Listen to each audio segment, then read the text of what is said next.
Welcome to our series in Breaking Down Sun Salutations, where we look at each pose in the sequence. We look at different themes, different concepts, and ways that we can use to really improve those poses. And we'll work ourselves up to our next challenge, which will be working up to 108 sun salutations a day. So I hope you guys join me on that too. So today we're going to look in this video, we're going to look at lunging and different concepts around lunging that we can start practicing and building on to do a good lunge. And I think what's so wonderful about sun salutations and so beautifully put is that, how can we train our minds so that it's not overcome by things that are going on, and I think sun salutations really should teach that. So how can you really work on the body and gain all of that physical and cardiovascular benefit and strength from sun salutations, but also can you, through doing them and doing them repeatedly, can you see that effect on your mind? Can you be a more a more obstinate yogi where where at least your mind is under your own control, not on every aspect of things that are happening outside. Let's just put it this way to start with. So it's a great journey. Okay, so for lunges, we're going to start off with a little conceptual part of lunges, and then we'll work in a little bit of a practice after that. So I will need a wall and my mat, and if you have props like chair and blocks, those are really useful too, to just teach the body how to feel certain aspects of the pose. Okay, so I'm gonna start out with 2 blocks and my chair. So here is lunging 101. So first I'm going to use the blocks in the chair to show you what the position of the knee and the ankle, the knee and the ankle, what that position has to be like so that you don't injure the knee. And then I'm using the blocks because if I have a little bit of tightness, there is a tendency to hold on to use this kind of stance with the hands. So I don't want to put that pressure on my thumb. It's kind of an automatic thing that it's done all the time. So you use the blocks, and then you can keep your hands a little bit safer while you're gaining that flexibility. So here I'm going to place my knees so that the knees are above the ankle. So I don't want to be in a position where the knee is in front of the ankle, right? This will put my knee in danger. So definitely keeping that knee stacked above the heel and the ankle.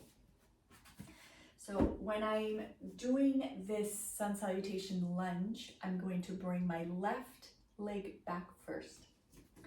All right, so here is a lunge position.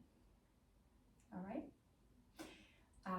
and I come to my lunge position and I have my hands on my block, and I can make this as tall as I need it to be in the beginning. So I'm learning this idea that I am receiving the stretch here in my groin. Okay, so receive the stretch in your groin, knee on the ground. When I have my knee on the ground, and this is in almost all poses, what I want to watch out for is the skin of my knee. So I don't want to drag the skin of the knee so that the skin is rolling towards the feet. I want to be almost at the bottom of my kneecap, right? So not at the top of the kneecap, be at the bottom. And so that the skin comes up. Okay, bottom of the kneecap, making sure my heel is stacked underneath my knee. And so I just breathe here and start releasing the groin. So I get the stretch here, right on the groin. I feel that. Breathe and then release the groin. So learn how to release the groin. here. And then I'm going to come up into my downward dog and come back and work on my second side. So knee on the ground, making sure that that skin of the knee isn't being dragged towards the toe. Again, here working on remembering that maybe this visual will help you remember that the knee doesn't go forward of the ankles here. Okay, so pressing the toes to the ground and really receiving the stretch right on the groin. Stay here for a few breaths and release the eyes, the ears, the nose, and the throat. So sun salutations have a lot of have this big cardiovascular aspect to them. And so learning how to release the eyes, the ears, and the throat is very important, because we start dealing with that movement and breath and movement of this diaphragm. We know we have a few diaphragms here in the body, and we have this brain diaphragm, which is not, it's more of an energetic diaphragm. So you inhale, soften the eyes, you feel like the brain is collapsing in. You exhale and the brain is collapsing out, not expanding. You never want that puffiness out, but just an expansion out when you breathe out. So if you keep this idea, and you have to really practice it when you're not flowing right at first, so you really start getting that sense, you can actually really improve your stamina and your cardiovascular ability to keep flowing on this downward dog sun salutation sequence, if you can start working on and mastering this soft ears, eyes, throat, and then the movement of the brain diaphragm. So that's the cardiovascular aspect of a sun salutation, which really helps you in every other pose. Even if you're a runner, it would help you if you could keep that brain diaphragm movement. If you have more questions about that, send me a comment and I can make a video for you just on that. Okay, so now that we've worked with the chair, we can work with the chair this way. So I will show you very quickly. So here is the connection, let's just call it the connection between the legs and your torso. So I will call this the groin. So in the groin, you have the bottom of your groin and you have the top. So what happens when I go into the lunge, I usually can maintain the space here, but I compress the bottom part of my groin. So if I get into this chair, I want to work on, so I come into the chair. If you don't have a chair handy, you can use a stool or a bench to work on this, or you can do it with the blocks without the chair as well. But this is a good way to really work on this pose and not have to worry about the weight of your body just yet. So press that heel back onto the wall, and we've been working with this concept of length.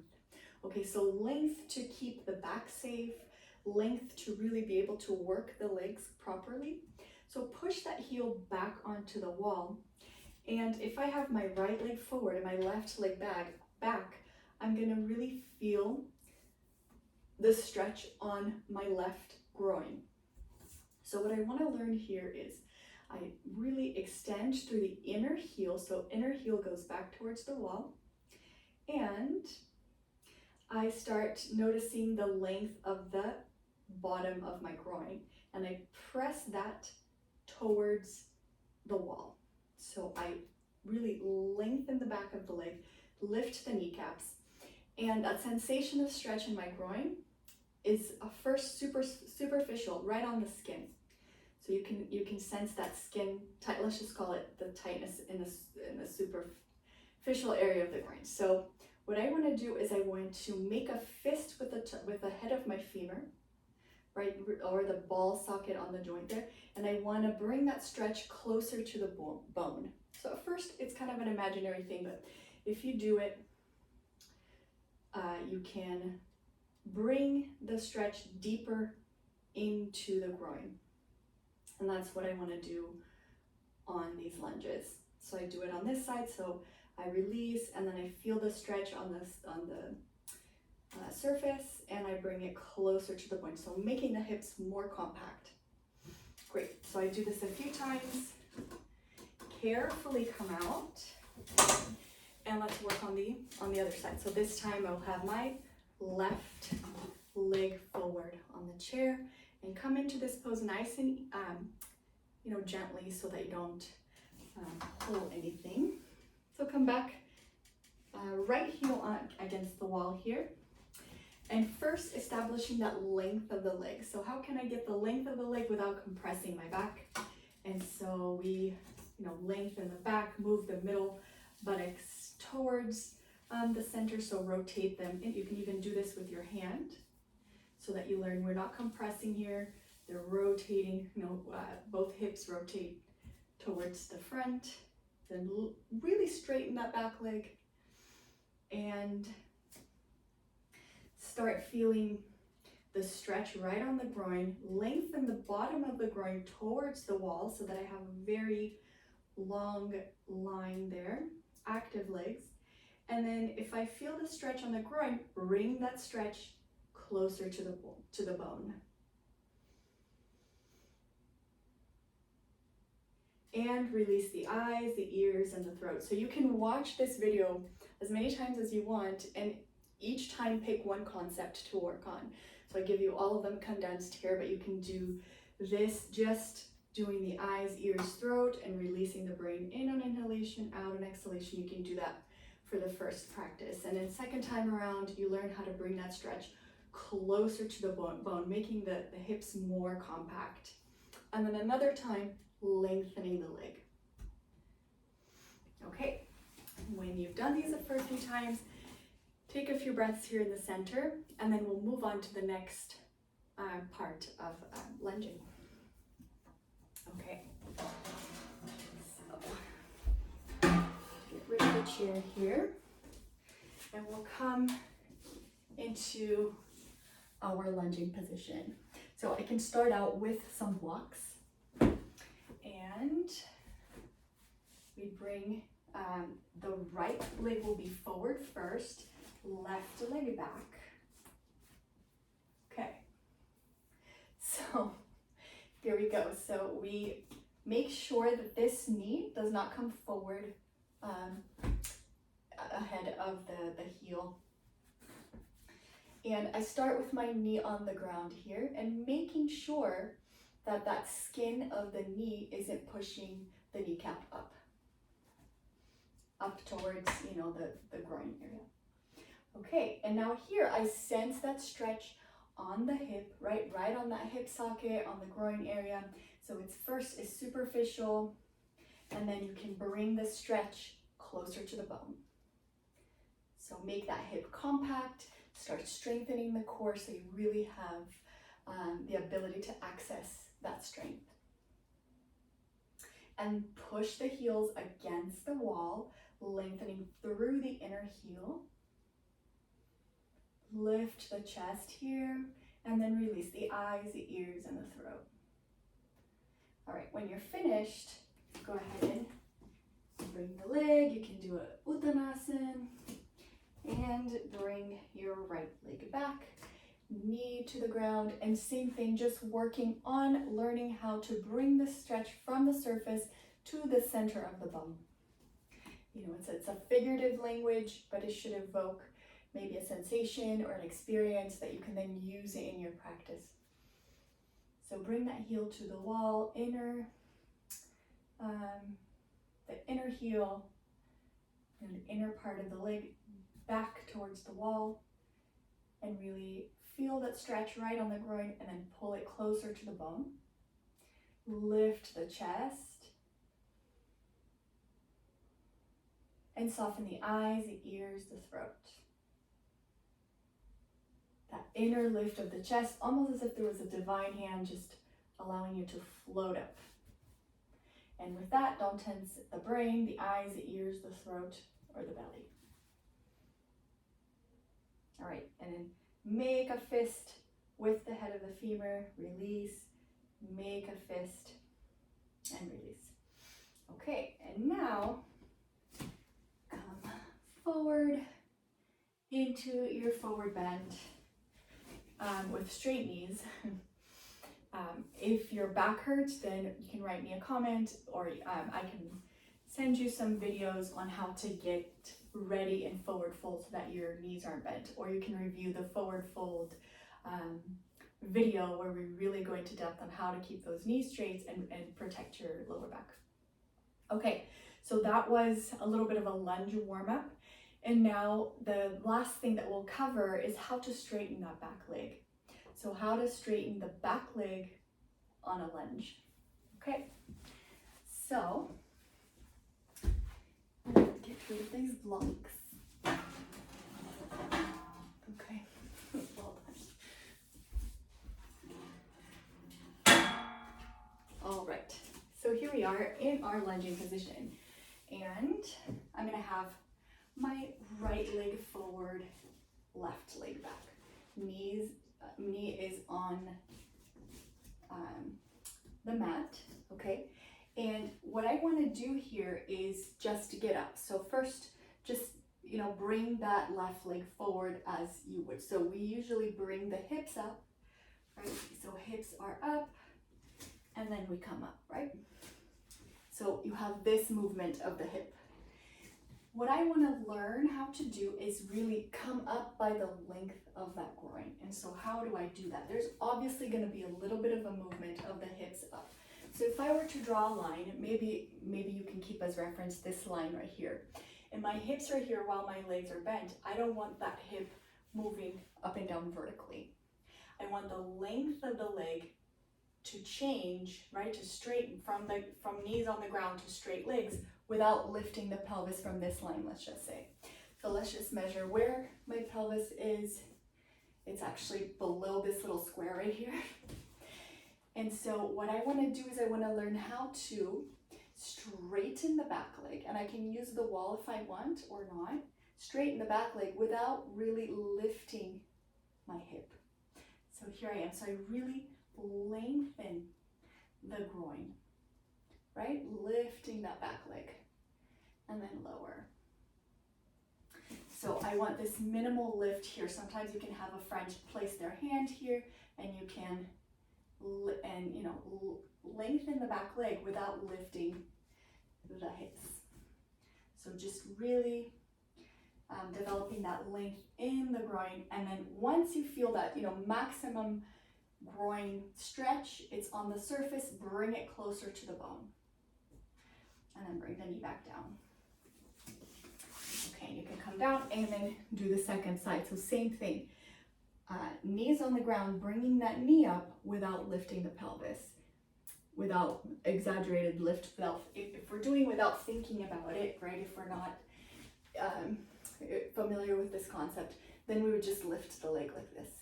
And this is like maximum lift of the pelvis. While you can do it, you can do it like this, and you completely ignore the gain that you could have while doing this pose, right? The benefit that you would give to the body, which is really lengthening your groin. So here you're ignoring a tight groin essentially. Okay, so lengthen the leg without that uninformed lift, let's just say. Here you're at least going to have a little bit of a lift, but you're attempting not to, you know. Yeah. So come out, knees to the ground, and then lengthen the leg by length of the groin and not by height of the pelvis. Really pushing the heel back, lifting the chest, releasing the eyes, the ears, and the throat. And then lowering the leg. And then we'll do it a few more times together. So breathe here, and then lengthen the back leg without lifting those hips up. There we go. And bring it down, and one more time.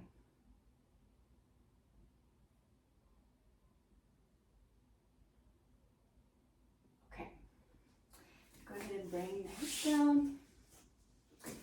And there you have it. You have a couple of different concepts that you can work on to really get into the groin, get that length in the groin, length of the leg, so that you can flow on a lunge that's not going to damage your back, and it's going to give you that strength to keep moving through the sequence in your sun salutations.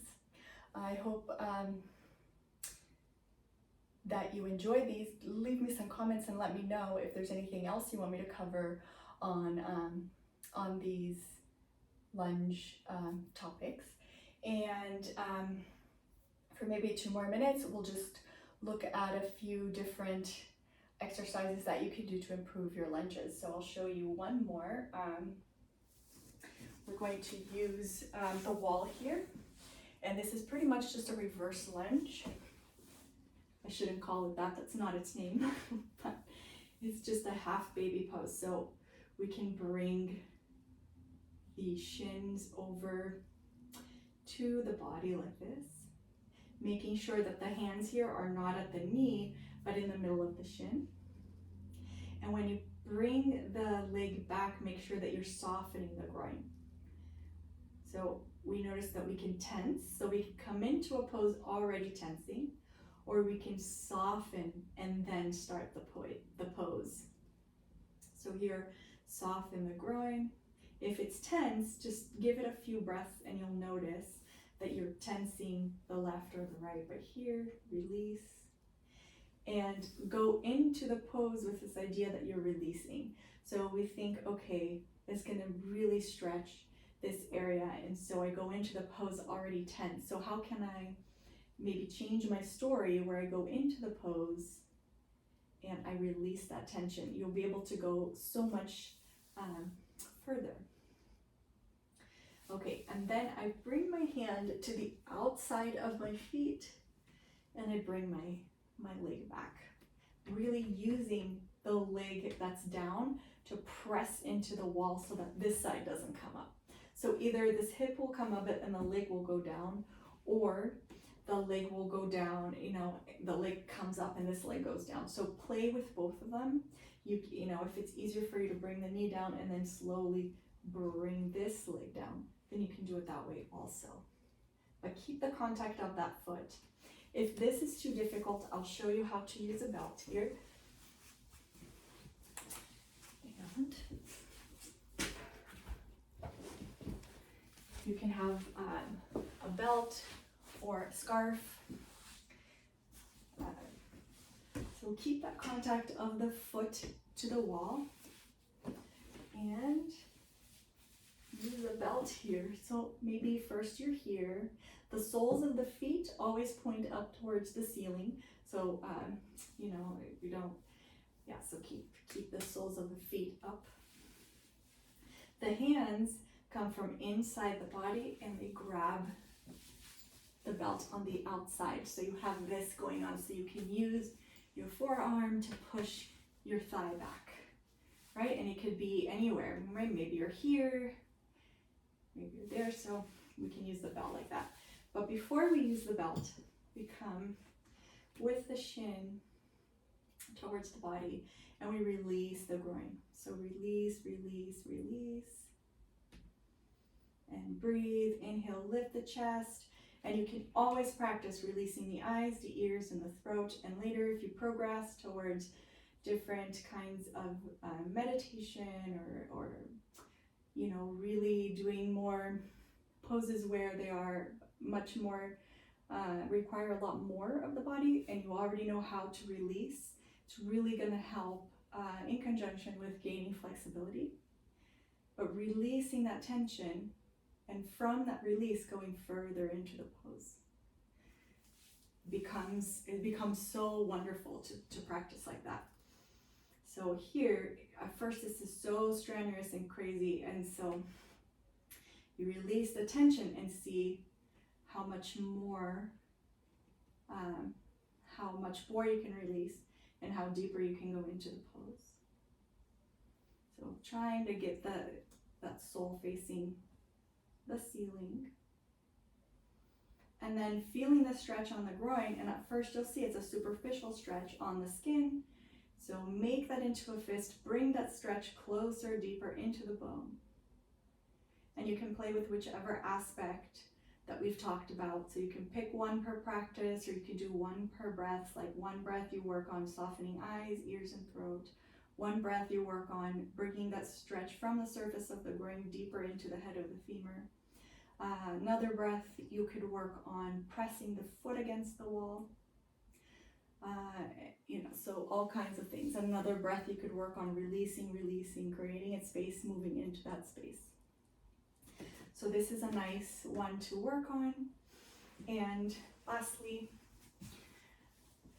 I think that one of the most important exercises that you can do, that it's so easy, so accessible, you can even do it, you know, on your break, or you can do it while you're brushing your teeth. It's a really great one to start building that mobility in the hips, and some cardiovascular aspect, and it's so simple. You don't need any props. You come against the wall here so that your shoulders are touching the, your elbows are touching the wall. And the reason I start here is because I don't want this forward movement as my legs come up. So I want to be here and just bring my legs up. So when I bring the leg up, the knees are very straight. So I don't bend the knees here. I make sure that I'm not doing that. And here I am lengthening the groin again. When I bring this foot down, I don't point, I flex. So the heels touch first. I can move side to side, but not forward. So here we are. And once this gets easier, I can soften the eyes, the ears, and the throat. I can practice my mudras here. I have some shorts on mudras that you can look at. So you can do, you know, all of them.